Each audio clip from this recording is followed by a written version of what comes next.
નમસ્તે, સ્વાગત છે આપનું આપણા કાર્યક્રમમાં કે જેનું નામ છે ગોષ્ઠી વિથ વિકલ્પ કોટવાલ। अपना घर हो, अपना आंगन हो, इस ख्वाब में हर कोई जीता है। इंसान के दिल की ये चाहत है कि एक घर का सपना कभी ना छूटे। હિન્દી સાહિત્યમાં એક કવિ નામ છે જેમનું પ્રદીપ, એમની આ પંક્તિઓ છે, એમના શબ્દો છે। આ એમની વાત છે કે જે વાતથી એક નવી વાત શરૂ થાય છે અને નવી વાત છે સુપ્રીમ કોર્ટના ચુકાદાની વાત। ગઈકાલે સુપ્રીમ કોર્ટે એક ઐતિહાસિક ચુકાદો આપ્યો અને ઐતિહાસિક ચુકાદો થોડાક અટપટા લાગે એવા શબ્દો હું વાપરીશ। બુલડોઝર જસ્ટિસ વિશે હતો, બુલડોઝર ન્યાય। સામાન્ય વ્યક્તિ, મારા તમારા જેવા વ્યક્તિ અત્યાર સુધી બુલડોઝરને ચોક્કસ પ્રકારેના કામમાં ઉપયોગમાં લેવાતા જોતા, પણ છેલ્લા 2-3 વર્ષમાં બુલડોઝરનો એક નવો જ ઉપયોગ ભારતની વ્યવસ્થામાં ઇજાદ થયો। અને ઉપયોગ એટલે કે કોઈક વ્યક્તિ ઉપર ગુનો કર્યાનો આરોપ લાગ્યો હોય, માત્ર આરોપ લાગ્યો હોય, અથવા તો કોઈક વ્યક્તિ દોષી ઠર્યો હોય, એટલે કે એણે ગુનો કર્યો છે સાબિત થઈ ગયું હોય, એના ઘર ઉપર બુલડોઝર ચડાવી દેવામાં આવે, એનું ઘર તોડી પાડવામાં આવે। બુલડોઝરનો એક નવા પ્રકારનો ઉપયોગ, અને દાવો એ કરવામાં આવે કે આવું કરીને આપણે ન્યાય કર્યો છે, એણે જે ગુનો કર્યો હતો ને એનો બદલો આપણે લીધો છે। રાજનેતાઓના ભાષણો હતા, યુટ્યુબ પર આપ ઇઝીલી જોઈ શકશો, અને હું જે વાત કહી રહ્યો છું એને આપ ત્યાં આગળ સાબિત થતાં પણ જોઈ શકશો। તો બુલડોઝરનો આ પ્રકારનો પણ ઉપયોગ હોઈ શકે એવું આપણે ક્યારેય વિચાર્યું નહોતું। કદાચ દુનિયાના કોઈ ખૂણામાં આવું કોઈને વિચાર્યું નહીં હોય જેવું ભારતની વ્યવસ્થામાં વિચારવામાં આવ્યું, અને એ પ્રમાણેનો અમલ પણ થયો, અને એના પરથી એક ટર્મ બની બુલડોઝર જસ્ટિસ, બુલડોઝર ન્યાય। ઘણા બધા કિસ્સાઓ આપણી સામે આવ્યા કે જ્યાં આગળ કોઈક આરોપીના ઘર પર અથવા તો કોઈ ગુનેગારના ઘર ઉપર સરકારી અધિકારીઓએ બુલડોઝર ચડાવી દીધું હોય। આ યોગ્ય નથી, આ યોગ્ય નથી। બુલડોઝર જસ્ટિસ, આમ ન્યાય ન થાય, આવી રજૂઆત કરતી પિટિશન્સ સુપ્રીમ કોર્ટમાં ફાઇલ થઈ। સુપ્રીમ કોર્ટે આમ તો આ જ વર્ષે સપ્ટેમ્બર મહિનામાં એક ઓર્ડર પાસ કર્યો હતો, ઇન્ટરિમ ઓર્ડર, અને એ ઓર્ડર દ્વારા આ પ્રકારની ડિમોલિશન એક્સરસાઇઝીસ, ડિમોલિશન એટલે કે તોડી પાડવું, તો આ પ્રકારની પ્રવૃત્તિઓ ઉપર સંપૂર્ણપણે રોક લગાવી હતી। સિવાય કે જ્યાં જાહેર જગ્યા ઉપર ગેરકાયદેસર બાંધકામ થયું હોય, અથવા તો કોઈ બાંધકામને તોડી પાડવા માટેનો અદાલતનો જ આદેશ હોય, તો આવા 2 અપવાદોને બાદ કરતાં બાકીના તમામ સંજોગોમાં એમણે ડિમોલિશન એક્સરસાઇઝ ઉપર પ્રતિબંધ લાદ્યો હતો। પણ જેમ કે ઇન્ટરિમ ઓર્ડર હતો, અને એની અંદર જ સુપ્રીમ કોર્ટે સ્પષ્ટ કર્યું હતું કે આ પ્રકારની પ્રવૃત્તિ થવી કઈ રીતે જોઈએ, એના માટેની પેન ઇન્ડિયા ગાઈડલાઇન્સ, એટલે કે આખા દેશને લાગુ પડે એવી માર્ગદર્શિકા આગળ અમે જારી કરીશું। અને ગઈકાલે સુપ્રીમ કોર્ટે આ મુદ્દે ચુકાદો આપતા સ્પષ્ટ નિર્દેશો આપ્યા છે કે તમે ડિમોલિશનની એક્સરસાઇઝ ક્યારે કરી શકો અને કેવી રીતે કરી શકો, ક્યારે કરી શકો એના કરતાં કેવી રીતે કરી શકો। પણ આ નિર્દેશો શું છે એને આપ જાણો એની પહેલાં સુપ્રીમ કોર્ટે ચુકાદામાં શું શું કહ્યું છે એને જાણવું અને સમજવું ખૂબ જરૂરી છે। એમાં જે ફિલોસોફી બહાર આવે છે, જે ફિલોસોફી આપણી બંધારણીય વ્યવસ્થામાં છે જ, પણ એ સપાટી પર નથી, સમય સાથે વિસરાઈ રહી છે। તો આ સ્થિતિમાં હું માનું છું કે નિર્દેશોને જાણતા પહેલાં બંધારણ બાદ જે આ જજમેન્ટની અંદર છલકાતો જોવા મળ્યો એના વિશે આપણે વાત કરવી ખૂબ જરૂરી છે। આપણે એના ઉપર જ ગોષ્ઠી કરવાના છીએ। સુપ્રીમ કોર્ટે આ ચુકાદાની અંદર વારંવાર વાત કરી છે રૂલ ઓફ લોની, કાયદાના શાસનની। કાયદાનું શાસન એટલે શું? આની ઘણી મોટી વિભાવના છે, અને ઘણા બધા ચિંતકોએ પોતાની રીતે એને વ્યાખ્યાયિત કરેલું છે। સરળ શબ્દોમાં જો એની સમજ લઈએ તો કાયદાનું શાસન એટલે કે જ્યાં તમારી વ્યવસ્થા એવી હોય કે જે કાયદા મુતાબિક ચાલતી હોય, કાયદો જ દેશમાં સર્વોચ્ચ હોય, બધા જ કાયદાની નીચે હોય, કાયદાની ઉપર કોઈ ના હોય। કાયદામાં જે લખાયેલું હોય આપણી સહેમતીથી જ લખાયેલું હોય, અને સાથે આપણે સહેમતી એ પણ આપેલી હોય કે આ જે લખાયેલું છે ને એ જ પ્રમાણે હું અને તમે આપણે બધા જ ચાલીશું। જો કોઈ એ પ્રમાણે નહીં ચાલે તો એને દંડ થશે, એને શિક્ષા થશે, પણ એ દંડ આપવાનું કામ, એ શિક્ષા કરવાનું કામ એ લોકોનું નહીં હોય, એ કામ અદાલતોનું હશે। આવી એક વિભાવનાને કહેવાય કાયદાનું શાસન। ભારતનું બંધારણ એની અંદર કાયદાના શાસનનો વિચાર છે અને સુપ્રીમ કોર્ટે ભૂતકાળમાં પોતાના ચુકાદાઓની અંદર કાયદાના શાસનના આ વિચારને બંધારણના મૂળભૂત માળખાના એક લક્ષણ તરીકે ગણાવેલું છે. મતલબ કે ભારતના બંધારણમાં તમે સુધારો કરીને પણ આ વિભાવનાને કાઢી ન શકો, એને બદલી ન શકો. સુપ્રીમ કોર્ટે ગઈકાલના પોતાના ચુકાદામાં વારંવાર કહ્યું છે કે જ્યારે તમે કાયદાની પ્રક્રિયાને અનુસર્યા વગર કોઈક આરોપી કે પછી કોઈક દોષીનું મકાન તોડી પાડો, એની રેસિડેન્શિયલ પ્રોપર્ટી હોઈ શકે, એની કોમર્શિયલ પ્રોપર્ટી હોઈ શકે, અને તમે ધરાશાયી કરી નાખો, તો it is like a lawless society. આ એક એવા સમાજનું લક્ષણ છે કે જ્યાં આગળ કાયદો જ નથી. કાયદાહીન સમાજની અંદર જ્યાં આપણે જીવી રહ્યા છીએ, આ એવું લાગે છે. આવું તમે ન કરી શકો. મતલબ તમે કોઈક આરોપી કે દોષીનું મકાન કે એની વાણિજ્યિક જગ્યાને તોડી પાડો તો એ કાયદા વિરુદ્ધનું થયું કહેવાય, કાયદાના શાસનના વિચારની વિરુદ્ધનું થયું કહેવાય. આવું સુપ્રીમ કોર્ટ કહે છે. કાયદાના શાસનના વિચારને આગળ વધારવા માટે જ તો આપણે આપણી વ્યવસ્થાની અંદર અંગો તૈયાર કર્યા છે. ધારાકીય અંગ છે, કારોબારી અંગ છે, ન્યાયિક અંગ છે. ધારાકીય અંગ, ઇંગ્લિશમાં એને લેજિસ્લેટિવ ઓર્ગન કહેવાય, એનું કામ કાયદા ઘડવાનું હોય. એક્ઝિક્યુટિવ ઓર્ગન, કારોબારી અંગ, એનું કામ કાયદાઓનો અમલમાં લાવવાનું હોય.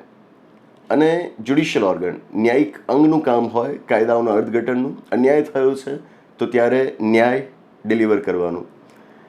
સુપ્રીમ કોર્ટના આખા જજમેન્ટમાં આપ જોશો કે એમણે વારંવાર ટકોર કરી છે કે આપણી એક્ઝિક્યુટિવ એટલે કે આપણી કારોબારી એ ભાન ભૂલી છે. કારોબારી અંગમાં સમાવેશ કોનો થાય?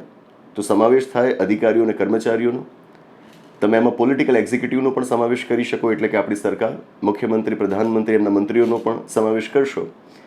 તો સરકાર વિશે જે ટિપ્પણીઓ કરવામાં આવી છે, અધિકારીઓ વિશે જે ટિપ્પણીઓ કરવામાં આવી છે સુપ્રીમ કોર્ટના ગઈકાલના ચુકાદામાં, એના પરથી એ સ્પષ્ટ વર્તાય છે કે એક રીતે સુપ્રીમ કોર્ટના ચુકાદામાં આ અધિકારીઓની ઝાટકણી કાઢી છે. એ એમને યાદ દેવડાવે છે કે આપણા દેશની અંદર આપણે સત્તાના વિભાજનનો સિદ્ધાંત સ્વીકાર્યો છે, separation of powers, principal or theory of separation of powers, કે જ્યાં આગળ વ્યવસ્થાની અંદર દરેક અંગનું કામ નક્કી છે અને એ મુતાબિક એમને સત્તાઓ પણ સોંપવામાં આવેલી છે. ધારાકીય અંગનું કામ કાયદા ઘડવાનું છે તો એને કાયદા ઘડવાની સત્તા અપાયેલી છે.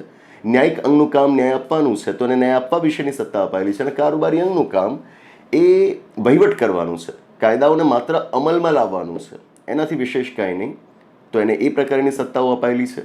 સુપ્રીમ કોર્ટ તો ત્યાં સુધી કહે છે કે કારોબારી અંગ, આ અધિકારીઓએ કામ શું કરવાનું એ વાસ્તવમાં તો એટલું સ્પષ્ટ નથી. બંધારણની યોજના વાંચતા એવું સમજાય. અને એ સિવાય પણ વિશ્વ આખામાં જે ફિલોસોફી વિકસી છે, જે રીતે જ્યુરિસ્પ્રુડન્સ વિકસ્યું છે, એના પરથી સમજાય કે ધારાકીય અંગ અને ન્યાયિક અંગના કામ પૂર્ણ થાય પછી જે વધ્યું ઘટ્યું હોય, જે રેસિડ્યુ હોય, એ એટલે કારોબારી અંગનું કામ. બહુ મોટી વાત કહે છે સુપ્રીમ કોર્ટ. ધારાકીય અંગ એટલે કે આપણી સંસદ, આપણી વિધાનસભા, ધારાકીય અંગનું કામ જ્યાં આગળ પૂર્ણ થાય, ન્યાયિક અંગ એટલે કે આપણી અદાલતો, એમનું કાર્ય જ્યાં આગળ પૂર્ણ થાય, આ પછી સરકારના જે કામો બચ્યા, સરકારની જે જવાબદારીઓ બચી, એ મુતાબિકના કામ કરવા, વધ્યા ઘટ્યા કામ કરવા, એ કારોબારી અંગનું કામ છે. આમ કરીને સુપ્રીમ કોર્ટ એક રીતે કારોબારી અંગને વામણું સાબિત કરે છે. એને બતાવે છે કે તમે કેટલા સૂક્ષ્મ છો. લોકતંત્રની અંદર કારોબારી અંગ, એના અધિકારીઓ એ કોઈ માલિકો નથી, એ કોઈ રાજા નથી, એ કોઈ સાહેબો નથી. આ વાત તો હું પહેલાં પણ કહેતો આવ્યો છું કે આપણે આ સાહેબ કલ્ચરથી બહુ ઝડપથી દૂર જવાની જરૂર છે. અંગ્રેજોના સમયમાં આવું હતું. જ્યારે આપણા કોલોનિયલ માસ્ટર્સ હતા ત્યારે આ માનસિકતા હતી. આ કોલોનિયલ હેંગઓવરને હવે આપણે દૂર કરવાનું છે. અહીં આગળ વારંવાર આ બાબત ઉપર સુપ્રીમ કોર્ટ ટકોર કરે છે, કહે છે કે તમે theory of separation of powers, સત્તાના વિભાજનના સિદ્ધાંતને છંછેડ્યો છે, એને તોડ્યો છે. કે જ્યારે અધિકારી તરીકે તમે જજ બનવાની કોશિશ કરી રહ્યા છો, તમે ન્યાયાધીશ બનવાની કોશિશ કરી રહ્યા છો, કોઈકના ઉપર આરોપ મંડાયો છે તો એ અદાલતનું કામ છે જોવાનું, મુકદ્દમો ચલાવીને, કે એ આરોપ સાચો છે કે નહીં, એણે ખરેખર ગુનો કર્યો છે કે નહીં, એ જોવાનું કામ અમારું છે. અધિકારી તરીકે તમારું કામ નથી. તમે કઈ રીતે માની લીધું કે એના ઉપર જે આરોપ માંડવામાં આવ્યો છે સાચો જ છે? તમે જજ બની ગયા, એ તો બન્યા જ, પણ સાથે તમે નિર્ણય પણ કરી દીધો કે એને સજા કેવી મળવી જોઈએ. સજા શું મળવી જોઈએ? એનું ઘર તોડી પાડો, એની પ્રોપર્ટી છીનવી લો એની પાસેથી. આ હક તમને કોણે આપ્યો? સુપ્રીમ કોર્ટ કહે છે કે આ વાત તમે આરોપીના કિસ્સામાં ન કરી શકો, આ વાત તમે કોઈ કોન્વિક્ટના કિસ્સામાં, જે વ્યક્તિ દોષી છે એના કિસ્સામાં પણ ન કરી શકો. જે લોકો અંડર ટ્રાયલ્સ છે, જે લોકો એક્યુઝડ છે, જે કોન્વિક્ટ્સ છે, એમના પણ અધિકારો હોય, એમની પણ ગરિમા હોય. આ સ્થાપિત સિદ્ધાંત છે ન્યાયનો, જેને તમે ભૂલી ગયા છો. આ ન ચાલે. આમ કારોબારી અંગને, અધિકારીઓને બહુ જબરદસ્ત ટકોર આપણી સુપ્રીમ કોર્ટે ચુકાદામાં કરી છે. એમને યાદ દેવડાવ્યું છે કે there is a concept of public trust, there is a concept of public accountability. એક જાહેર વિશ્વાસનું તત્વ હોય, લોકોને તમારા ઉપર વિશ્વાસ હોય, તમારા કામ ઉપર વિશ્વાસ હોય, એ તમારે જાળવી રાખવાનો હોય. પબ્લિક એકાઉન્ટેબિલિટી એટલે કે જાહેર જવાબદેહિતા, તમારે જવાબ આપતા રહીને કામ કરવાનું હોય. તમે એવું ભૂલથી ના માની બેસો કે તમારે કોઈને જવાબ નથી આપવાનો, તમે કોઈને જવાબ આપવા માટે બંધાયેલા નથી. આવી તુમાખી ઘણા અધિકારીઓની અંદર આપણે જોતા હોઈએ છીએ કે હું જવાબ ન આપું. નહીં, તમે સેવક છો, તમે જાહેર સેવક છો, you are a public servant. શબ્દ જ વપરાયેલો છે પબ્લિક સર્વન્ટ. સિવિલ સર્વિસીસ કહેવાય છે ને, સનદી સેવાઓ. તમે જવાબ આપવા માટે બંધાયેલા છો, તમે જવાબ આપવાનો ઇનકાર ન કરી શકો. આ સુપ્રીમ કોર્ટના ચુકાદાથી વારંવાર ફલિત થતી બાબતો છે. સુપ્રીમ કોર્ટ ત્યાં સુધી કહે છે કે આ જે જાહેર અધિકારીઓ છે, પબ્લિક ઓફિશિયલ્સ છે, એમની વાસ્તવમાં બે રીતની જવાબદારીઓ છે. એમની રિસ્પોન્સિબિલિટીઝ પણ બે પ્રકારની છે. એક લોકો પ્રતિ, મારા તમારા જેવા સામાન્ય નાગરિકો પ્રતિ, અને બીજી જવાબદારી છે રાજ્ય પ્રતિ. રાજ્ય એટલે કે અહીંયા આગળ આપણે સમજીશું સરકાર. તમારે સરકારને પણ જવાબદાર રહીને વર્તવાનું છે, એટલે કે જે નેતાઓ છે, જે પ્રજાના પ્રતિનિધિઓ છે, એમના પ્રતિ જવાબદાર રહીને તમારે કામ કરવાનું છે, અને સાથે સામાન્ય નાગરિકોને પણ જવાબ આપતા રહીને તમારે કામ કરવાનું છે. આ તમારી મૂળ ભૂમિકા છે. તમે આ ભૂમિકા ભૂલીને ન્યાયાધીશ બની બેઠા છો અને કોઈક આરોપી કે કોઈક દોષી વિશે તમે જાતે ચુકાદો બાંધી દીધો કે એણે આ ગુનો આચર્યો છે, અને એટલા માટે એની સજા કે એની રેસિડેન્શિયલ કે કોમર્શિયલ પ્રોપર્ટીને ધરાશાયી કરી દેવી. આ હક તમને કોણે આપ્યો? ભારતના બંધારણે તો નથી આપ્યો. તમે આવું કર્યું કઈ રીતે? બહુ સખત શબ્દોમાં ઝાટકણી કાઢી છે. 95 પાનાનું આ જજમેન્ટ છે, અને 95 પાનાના જજમેન્ટમાં આપ જોશો સારો એવો ભાગ ફક્ત ને ફક્ત આ જાહેર અધિકારીઓને એમની ફરજ યાદ દેવડાવતો છે. મોટાભાગની ટિપ્પણીઓ આ જ વિષય પર છે. આપ આખો ચુકાદો ખાસ વાંચશો. તમે કોઈની સંપત્તિ ક્યારે છીનવી શકો, આ વિષય ઉપર ભારતના બંધારણને પણ આપણે ખાસ નોંધવું રહ્યું. કારણ કે ભારતના બંધારણના જ અનુચ્છેદ 142નો સહારો લઈને સુપ્રીમ કોર્ટે ચુકાદો આપ્યો છે. ભારતના બંધારણના અનુચ્છેદ 32 હેઠળ તો પિટિશન્સ ફાઇલ થઈ હતી. જો કોઈક મૂળભૂત અધિકારનું ઉલ્લંઘન થયું હોય તો આ કિસ્સામાં 32મા અનુચ્છેદનો ઉપયોગ કરીને તમે સીધા સુપ્રીમ કોર્ટમાં જઈ શકો છો. 142મા અનુચ્છેદ હેઠળ સુપ્રીમ કોર્ટને સત્તા આપવામાં આવી છે કે તે સંપૂર્ણ ન્યાય આપવા માટે આદેશો પ્રસિદ્ધ કરી શકે. Complete justice. In order to deliver complete justice it can pass orders. તો આ જ અનુચ્છેદનું એક વ્યાપક અર્થઘટન કરીને સુપ્રીમ કોર્ટે આદેશ પ્રસિદ્ધ કર્યો છે. ભારતના બંધારણની અંદર સંપત્તિનો મૂળભૂત અધિકાર હતો. અનુચ્છેદ 31માં મૂળ બંધારણ જ્યારે આપણું અમલમાં આવ્યું ને, તો એની અંદર આપણને કુલ 7 મૂળભૂત અધિકારો મળેલા હતા. એમાંનો આ 31માં અનુચ્છેદ એટલે કે 6થો મૂળભૂત અધિકાર હતો આપણો સંપત્તિનો મૂળભૂત અધિકાર. સમય જતાં 1978માં 44માં સુધારા દ્વારા મોરારજી દેસાઈજીની સરકાર વખતે સંસદે આ મૂળભૂત અધિકારને રદ કર્યો હતો. તો આજે સંપત્તિનો અધિકાર એક મૂળભૂત અધિકાર તરીકે આપણા બંધારણના ભાગ 3માં નથી, સાચી વાત. પણ એવું નથી કે સંપત્તિનો અધિકાર એ આપણો બંધારણીય અધિકાર જ નથી. 44માં સુધારા દ્વારા એને મૂળભૂત અધિકાર તરીકે રદ કરાયો. અનુચ્છેદ 31માંથી એને કઢાયો. ત્યાંથી કાઢીને એને લઈ જવામાં આવ્યો પાછળ. આજે પણ એ અનુચ્છેદ 300A તરીકે મોજૂદ છે. સંપત્તિનો અધિકાર આજે પણ આપણી પાસે છે. હા, એ મૂળભૂત અધિકાર તરીકે નથી, પણ કોઈ એ વાતથી ઇનકાર ન કરી શકે કે આપણો બંધારણીય અધિકાર પણ નથી. એ છે 300A અનુચ્છેદની અંદર સંપત્તિનો અધિકાર આપણા બંધારણીય અધિકાર તરીકે મોજૂદ છે. જે તે વખતે મૂળભૂત અધિકાર તરીકે એની જે ભાષા હતી, એની જે જોગવાઈ હતી, એવી જ જોગવાઈ એ તમને આજે અનુચ્છેદ 300Aમાં પણ જોવા મળશે. શું છે આ જોગવાઈ? એ કહે છે કે no person shall be deprived of his property save by the authority of law. No person shall be deprived of his property save by the authority of law. એટલે કે કોઈ પણ વ્યક્તિને કાયદાની સત્તા વગર એની સંપત્તિથી વંચિત રાખી શકાશે નહીં. આ ભાષા આજે પણ ત્યાં આગળ લખાયેલી છે. કોઈ પણ વ્યક્તિને કાયદાની સત્તા વગર એની સંપત્તિથી વંચિત રાખી શકાશે નહીં. એનો અર્થ શું થયો કે જો તમારે કોઈક વ્યક્તિની સંપત્તિ છીનવવી છે, એને એનાથી વંચિત રાખવો છે, તો એ કામ તમે કાયદાની સત્તા વગર ન કરી શકો. ગમે એટલો મોટો આઈએએસ ઓફિસર હોય, ગમે એટલો મોટો આઈપીએસ ઓફિસર હોય, એની પાસે એવો કોઈ જ અધિકાર કે સત્તા નથી કે એ તમને તમારી સંપત્તિથી વંચિત રાખે. જો એણે આવું કરવું હોય તો આના માટે પહેલાં કાયદો હોવો જોઈએ. કાયદાની સત્તા વગર કોઈ જ તમને તમારી સંપત્તિથી વંચિત ન રાખી શકે. હું તમને ખાસ એક સંદર્ભ આપીશ પુસ્તકનો. મારું one of the favourite books છે કોન્સ્ટિટ્યુશન ઉપર. DD Basu sir, doctor Durgadas Basu sir. અત્યારે તો એ હવે જીવિત નથી, પણ એ બહુ મોટું નામ ગણાતા કોન્સ્ટિટ્યુશન લોમાં. આ છે પુસ્તક. આમ તો આની ઘણી લેટેસ્ટ એડિશન અવેલેબલ હશે. મેં છેક 2009-10ના વર્ષોમાં આ પુસ્તક ખરીદ્યું હતું, જે તે વખતે જ્યારે હું યુપીએસસી માટેની તૈયારી કરતો ત્યારે. તો આની અંદર એમણે રાઇટ ટુ પ્રોપર્ટી ઉપર બહુ સરસ મજાની વાત કરેલી છે. પાના નંબર છે એમાં 126. આપ જે લેટેસ્ટ એડિશન વસાવો, સારા પુસ્તકો વસાવજો, આવા પુસ્તકો વસાવજો, જેથી તમારી બૌદ્ધિકતા ખીલે, વિચારવાની મજા આવે, તાર્કિકતા આપણી મજબૂત થાય, એવા પુસ્તકો વાંચવાનો આગ્રહ રાખીએ. તો ડીડી બસુ સર, મેં જ્યારે પહેલી વખત 2009-10ના વર્ષોમાં જ્યારે આ સંપત્તિના મૂળભૂત અધિકાર વિશેનું ઓબ્ઝર્વેશન ડીડી બસુના પુસ્તકમાં વાંચ્યું તો હું અવાક રહી ગયો કે આવું પણ કોઈક વિચારી શકે, આટલું મજાનું કોઈક લખી શકે.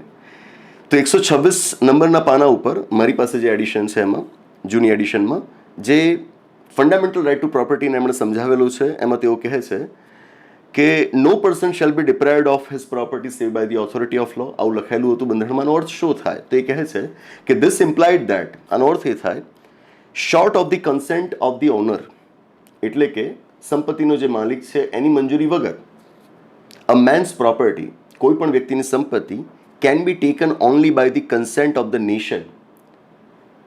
સંપત્તિનો જે માલિક છે એની મંજૂરી વગર એની સંપત્તિ કેવી રીતે છીનવી શકાય?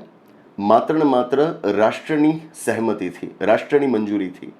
મતલબ કે કોઈ પણ વ્યક્તિની સંપત્તિ એની મરજીથી એની પાસેથી છીનવી શકાય, અથવા તો જો એની મરજી નથી તો એ કિસ્સામાં રાષ્ટ્ર આખાની, એટલે કે દેશના તમામ લોકોની મરજીથી એની સંપત્તિ છીનવી શકાય.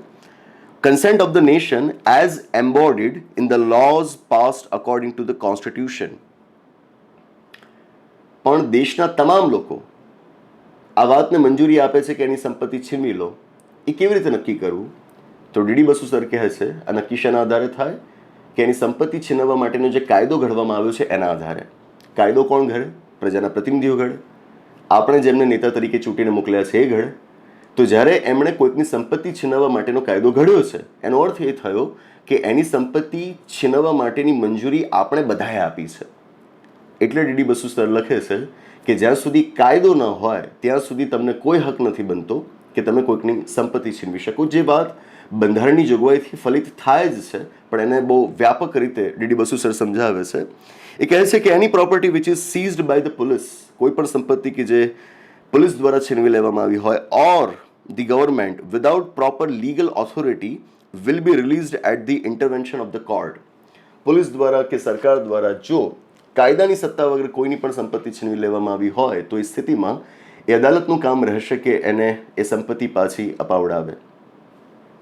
ગઈકાલના સુપ્રીમ કોર્ટના જજમેન્ટમાં પણ આ જ વાતને વારંવાર દોહરાવવામાં આવી છે કે જ્યારે પણ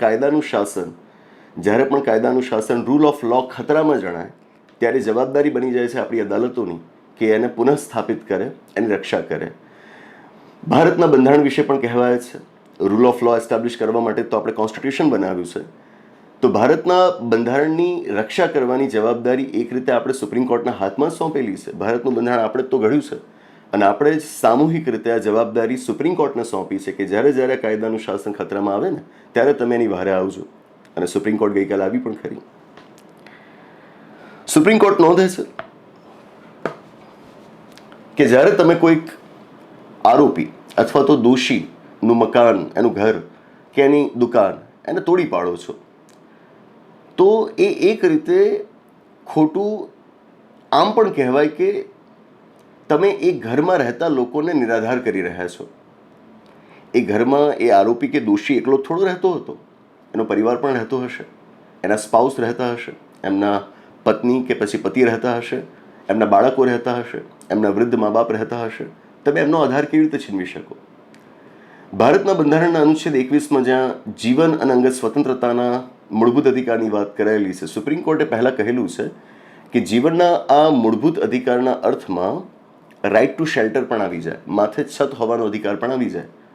તો જ્યારે તમે એ દોષી અથવા તો ગુનેગારના કારણે એના મા બાપને, એના પત્નીને, એના બાળકોને નિરાધાર બનાવી દીધા, તો શું તમે એનો રાઇટ ટુ શેલ્ટર, માથે છત હોવાનો અધિકાર છીનવી લીધાનું ન કહેવાય? મતલબ પહેલાં તો તમારી પાસે કોઈક દોષી કે આરોપીને સજા આપવાનો કોઈ અધિકાર જ નથી, એ છે જ નહીં તમારી પાસે, તમે જજ નથી. છતાંય જો તમે આપો છો તો આમ કરીને તમે એક બીજો ગુનો આચરી રહ્યા છો. એને ગુનો કયો કે તમે કોઈકની છત છીનવી રહ્યા છો, કોઈકના જીવનનો આધાર છીનવી રહ્યા છો. આ તમે કઈ રીતે કરી શકો? ઘર એ તો આપણા જેવા મિડલ ક્લાસનું એક સ્વપ્ન હોય છે. આપણા જીવનમાં કંઈક પ્રાપ્ત કર્યાનો સંતોષ આપણે મેળવીએ કે જ્યારે આપણે ઘર ખરીદી લઈએ છીએ. મેં પણ જ્યારે પોતાનું ઘર ખરીદી લીધું, મારી ઉંમર એ વખતે માંડ 30 વર્ષ પણ નહોતી થઈ, અને ત્યારે જ્યારે મેં ઘર ખરીદી લીધું ત્યારે લાગતું કે આપણે લાઈફમાં કંઈક અચીવ કર્યું છે. અને આપણને બધાને લાગે છે, આ એક મિડલ ક્લાસ મેન્ટાલિટી આપણી રહી જ છે. ગરીબ વ્યક્તિ તો આ સપનું જોતા જોતા જ મરી જાય છે. મેં જ્યારે ઘર ખરીદ્યું, મારું ઘર મારા અને મારા પત્ની બંનેના નામે છે. આ હોવું જરૂરી છે. હવે ધારો કે મારા ઉપર કોઈ ગુનો કર્યાનો આરોપ લાગે અને એ આરોપને પગલે જો કોઈક અધિકારી દ્વારા એવો નિર્ણય લેવાય કે આનું ઘર તોડી પાડો, તો ભાઈ ઘર મારે એકલાનું થોડું છે. My wife is the co-owner. એ સરખી માલિકી ધરાવે છે આ ઘરની અંદર. તો જો તમે ઘર તોડી પાડો છો, કે જે તોડી પાડવાનો પહેલાં તો તમને હક નથી, હું આરોપી છું, અરે બને કે ગુનેગાર પણ હોઉં તો પણ તમને ઘર તોડી પાડવાનો અધિકાર નથી, અને તમને સજા આપવાનો અધિકાર તો જરાય નથી. અને કદાચને તમે જો સજા આપી તો એ સજા મને એકલાને થોડી મળી, મારા પત્નીને પણ મળી. તો સુપ્રીમ કોર્ટે નોંધે છે કે જો એ પ્રોપર્ટીના કોનર્સ હોય તો એમણે શું ગુનો કર્યો? બને કે એ ગુનેગાર વ્યક્તિ સાથે એ લોકો કોઈ સંબંધ પણ ના રાખતા હોય, ભલે ને એમના પરિવારનું એક સભ્ય હોય, છતાં પણ સજા તો એમને મળે છે. પેલાના ગુનાની સજા અમને કેમ મળે? પહેલાં તો તમે સજા આપી જ ન શકો. આ વાતને વારંવાર હું દોહરાવીશ કે તમને સજા આપવાનો કોઈ અધિકાર નથી, છતાં પણ જો તમે સજા આપી તો વાસ્તવમાં એક ગુનેગારથી આગળ બીજાને પણ સજા મળે છે. તમને કોણે અધિકાર આપ્યો કે તમે એ લોકોને પણ સજા આપી શકો? તમે આને ના આપી શકો, એને ના આપી શકો. સુપ્રીમ કોર્ટ કહે છે કે all of a sudden you choose the property. મતલબ કે અચાનકથી તમને યાદ આવે કે મારે કોઈકની સંપત્તિ બસ આ રીતે તોડી પાડવાની છે. મતલબ કે વોટ ઇઝ ધ રેશનલ? એની પાછળનો તર્ક શું?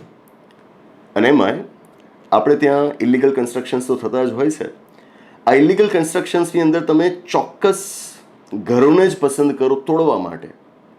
શું એવું હોય છે કે એ આખી આખી સોસાયટીમાં કે આખા મહોલ્લામાં માત્ર એ એક જ ગેરકાયદેસર બાંધકામ હતું? ગેરકાયદેસર બાંધકામ તો આજુબાજુમાં લગભગ બીજા બધા હશે. તમે એની વિરુદ્ધ તો કોઈ એક્શન લેતા જ નથી. સુપ્રીમ કોર્ટ નોંધે છે, મારા શબ્દો નથી.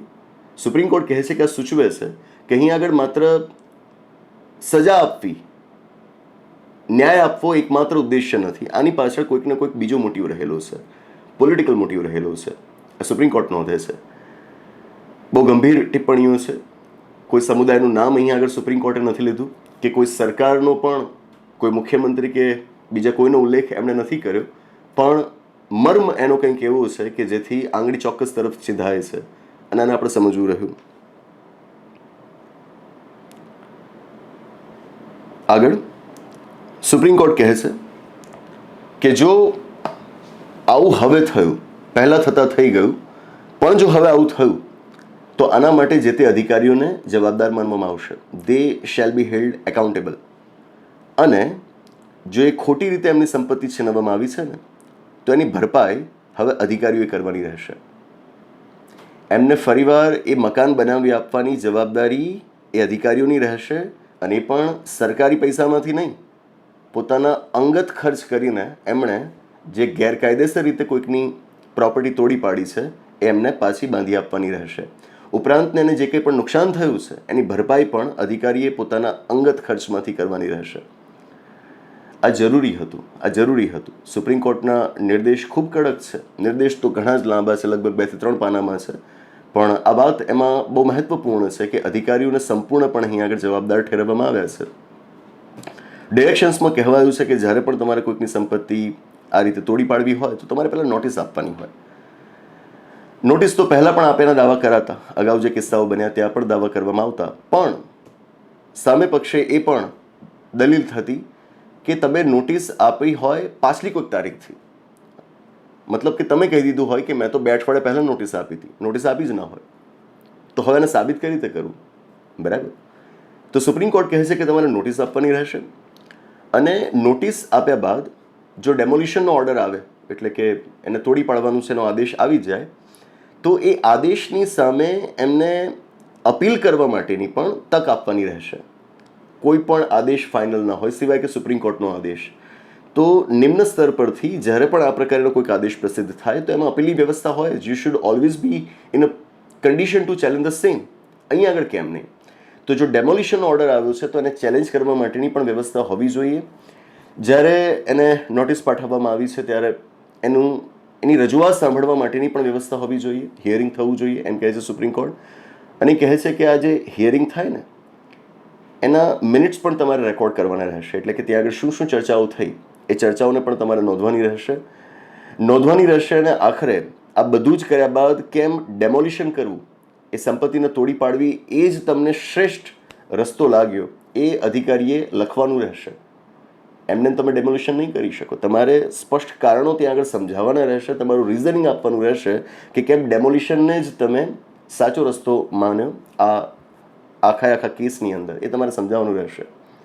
નોટિસ જ્યારે તમે આપશો ને તો નોટિસની અંદર ખરાઈ કરવી જરૂરી હતી ને કે એણે પાછલી તારીખથી તો નોટિસ નથી આપી દીધી. એટલે જ કહ્યું છે કે નોટિસની એક કોપી, આ રીતે તમે નોટિસ મોકલી છે એની કોપી, એ અંગેની જાણ તમારે ડિસ્ટ્રિક્ટ કલેક્ટરને કરવાની રહેશે, ડિસ્ટ્રિક્ટ મેજિસ્ટ્રેટને કરવાની રહેશે. અને એ પણ પાછું ઈમેલથી. સામે પહેલાં અમને એકનોલેજમેન્ટ પણ આપવાનું રહેશે કે હા અમને આ મળી ગયું છે. આખું એક ડિજિટલ પોર્ટલ બનાવવા માટેની સુપ્રીમ કોર્ટે વાત કરી છે કે જ્યાં આગળ બધી માહિતીઓ અપલોડ કરવામાં આવશે કે જેથી એનો એક્સેસ થઈ શકે સામાન્ય માણસને. એવું ના થાય કે ભાઈ કાગળ ચિપકાવ્યો હતો, વરસાદ આવ્યો તો પલળી ગયો, અથવા તો કોઈકને ફાડી નાખ્યો, અથવા તો બળી ગયો. આવું ના થાય એટલા માટે આખું એક ડિજિટલ પોર્ટલ બનાવવા માટેનો નિર્દેશ ત્યાં આગળ આપવામાં આવ્યો છે. આ દરેક નિર્દેશને તમે વાંચો ને તમને સમજાશે કે આ દરેક નિર્દેશ સુપ્રીમ કોર્ટે એટલા માટે આપ્યો છે કારણ કે એમના અધિકારીઓ ઉપર વિશ્વાસ નથી, સરકારી તંત્ર ઉપર વિશ્વાસ નથી. આપણે કઈ સ્થિતિમાં પહોંચી ગયા છીએ કે જ્યાં આગળ અદાલતોએ સરકારી તંત્ર ઉપર વિશ્વાસ ગુમાવી દીધો છે. એ સતત એ નિર્દેશોની અંદર એ વાત દેખાય છે કે જાણે એ અધિકારીઓને શંકાની નજરે જોતા હોય કે આ જજમેન્ટ પછી પણ આ લોકો યોગ્ય રીતે કામ નહીં કરે, જાણે કે શંકાની નજરે ન જોતા હોય. એ પ્રમાણે દરેક નિર્દેશ એમણે આપેલો છે. આ જાણવું જરૂરી છે કે આપણી વ્યવસ્થાને આપણે કઈ દિશામાં લઈ જઈ રહ્યા છીએ. ગયા વર્ષનો જ કિસ્સો છે, જુલાઈ મહિનાનો.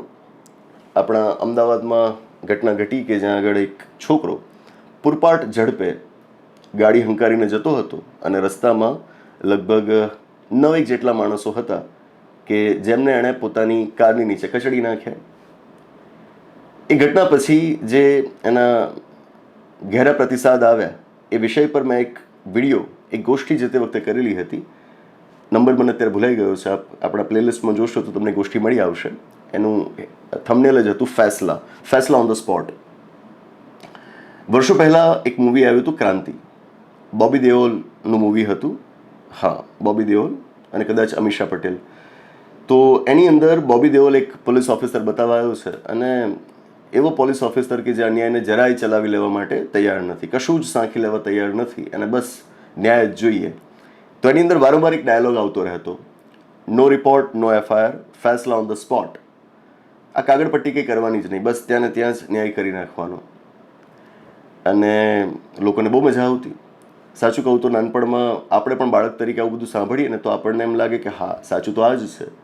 સમજણા થઈએ, વાંચતા થઈએ, સમાજને સમજતા થઈએ ત્યારે સમજાય કે આ તો ક્રૂરતા છે, આ તો અસભ્યતા છે. પેલા છોકરાનો કિસ્સો એટલા માટે યાદ કર્યો કારણ કે એના પછી જે મીડિયા ઇન્ટરવ્યૂઝ લીધા ત્યાંના લોકોના, તો ત્યાં લોકો રજૂઆત એ કરે છે કે એ છોકરાને ત્યાંથી જવા જ કેમ દીધો, એને ત્યાંને ત્યાં મોતને ઘાટ ઉતારી દેવાનો હતો, ત્યાં જ મારી નાખવાનો હતો. કોઈ કહે છે કે એને ફ્લાયઓવર ઉપરથી નીચે ફેંકી દેવાનું હતું, ત્યાં જ એનું ઢીમ ઢાળી દેવાનું હતું. ઘણા એ વખતે પણ કહેતા કે એના ઘર ઉપર બુલડોઝર ચલાવી દેવું જોઈએ. આવી રજૂઆતો ત્યાંના રહેવાસીઓ કરી રહ્યા હતા. અને મને તો એ જોઈને નવાઈ લાગી, સાચું કહું તો બીક લાગી કે આમાં ઘણી ખરી મહિલાઓ પણ હતી. મહિલાઓ પણ આનો શિકાર બની ગઈ છે, આ માનસિકતાનો શિકાર બની ગઈ છે. મેં વિડીયોમાં પણ કહ્યું હતું, ગોષ્ઠીમાં પણ કહ્યું હતું કે આ ન્યાય છે. આ કોઈ મેગી નથી કે જે 2 મિનિટમાં બનીને તૈયાર થઈ જાય. આ ન્યાય છે. આ કોઈ મેગી નથી કે જે 2 મિનિટમાં બનીને તૈયાર થઈ જાય. તમે મેગી જસ્ટિસની ડિમાન્ડ ન કરી શકો, તમે આ રીતે ઇન્સ્ટન્ટ જસ્ટિસની ડિમાન્ડ ન કરી શકો. આ સભ્ય સમાજની નિશાની નથી, તે નથી જ. સદીઓ લાગી છે આપણને આ બિંદુ પર પહોંચતા. આપણા વડવાઓએ બહુ મહેનત કરી છે આપણને આ દિવસો દેખાડવામાં, આટલો એક સભ્ય સમાજ બનાવવામાં. આપણને આટલું મજાનું બંધારણ આપ્યું છે કે જેથી આપણી આ સભ્યતા જળવાઈ રહે, અને જ્યાં પણ ખામી છે બંધારણની મદદથી સુધારીને આપણે હજુ વધારે સભ્ય બનીએ. પણ એ જે વર્ષો, દાયકાઓ, સદીઓની મહેનત છે, હડપ્પા સભ્યતા જેવી સભ્યતા આપણી પાસે હતી, કેટલું ગૌરવ લેવા લાયક છે. આપણે કેવા હતા અને કેવા થઈ ગયા છીએ, કેવા હજુ થઈ રહ્યા છીએ. આઝાદીના બાદ બંધારણ લાગુ કરીને આપણે એક નવી દિશામાં આગળ વધ્યા, અને હવે જાણે કે આપણે પાછા અંધકારમાં ગરકાવ થઈ રહ્યા છીએ. આ યોગ્ય નથી. આપણે આપણી સભ્યતા ગુમાવી રહ્યા છીએ. બુલડોઝર જસ્ટિસને સપોર્ટ કરવો એ, સાચું કહું ને તો એ બીભત્સ છે. આના માટે બીજો કોઈ શબ્દ સૂઝતો નથી. આ બીભત્સ છે. જે લોકો ક્રૂર હોય, જંગલી હોય, સાચું કહું તો મનોરોગી હોય, માનસિક સંતુલન ગુમાવી બેઠા હોય ને, એ જ લોકો આને પોષશે, આની વાહવાહી કરશે. અને ત્યાં સુધી તમે કરશો કે જ્યાં સુધી એ તમારાથી છેટું છે, બીજા સાથે થાય છે, કોઈકનું ઘર પાડી દેવામાં આવ્યું. ક્યારેક વિચારજો કે તમે તમારી વર્ષોની મહેનતથી એક ઘર તૈયાર કર્યું હોય અને તમારા ઉપર કોઈકણે માનો કે ખોટો આરોપ લગાવી દીધો કે તમે કંઈક આવું કર્યું હતું, અને આરોપના પગલે કદાચ તમારી સાથે પણ કોઈકણે આવું કરવાનો નિર્ણય લીધો કે આનું ઘર તોડી પાડો. તમારી સાથે ત્યારે કેવું થશે, તમને કેવું થશે, તમારો ભાવ શું હશે, એને ક્યારે વિચારી પણ શકો છો? આ પ્રકારનો ન્યાય જ્યારે આપણે માંગતા હોઈએ અથવા તો એને સમર્થન કરતા હોઈએ ને, ત્યારે એ બધું છેટું હોય તો બહુ રૂપાળું લાગે. આપણને એમ જ થાય કે આ જ આઈડિયલ છે, પણ એ નથી, એ આદર્શ નથી. માનવ સહજ વૃત્તિ છે. રોષે આપણે પણ ભળાઈ જતા હોઈએ, આપણે પણ ગુસ્સામાં આવી જતા હોઈએ, પણ છતાં એને બને એટલા ઝડપથી અંકુશમાં લાવીને વ્યવસ્થાને સન્માન આપવું, કાયદાના શાસનને સ્વીકારવું, બંધારણને સન્માન આપવું એ એક સભ્ય સમાજની નિશાની છે.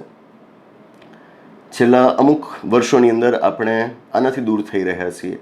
ન થઈએ. આ તમારા સુધી પહોંચે એની રાહ ન જુઓ. આપણે ભાન ભૂલી ગયા છીએ. આ ભાન પાછું આપણને થાય એના માટે આ ઘટના આપણી સાથે થવી જોઈએ, એવું ન બનવું જોઈએ. કોઈકની સાથે થઈ છે, અનુકંપા રાખીએ, લાગણી રાખીએ અને વિચારીએ કે આ ક્યારેક આપણી સાથે પણ થઈ શકે. સ્વાર્થી બનીને પણ વિચારો ને કે ભવિષ્યમાં કદાચ આપણી સાથે પણ આવું ખોટું થઈ શકે. એને રોકીએ. વ્યવસ્થા આપણે બનાવી છે, વ્યવસ્થામાં દરેક અંગને ચોક્કસ કામ સોંપવામાં આવેલું છે, એમને પ્રમાણે વર્તવા માટે મજબૂર કરીએ.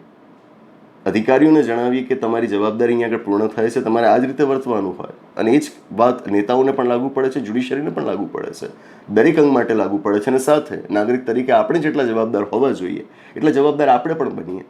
આમ વ્યવસ્થાને જાળવી રાખવી એ આપણી સામૂહિક જવાબદારી છે, આપણું આ પરમ કર્તવ્ય છે. આ નહીં કરીએ તો પછી આપણા આવનારા સમાજ માટે, આવનારી પેઢી માટે દિવસો ખૂબ ખરાબ હશે.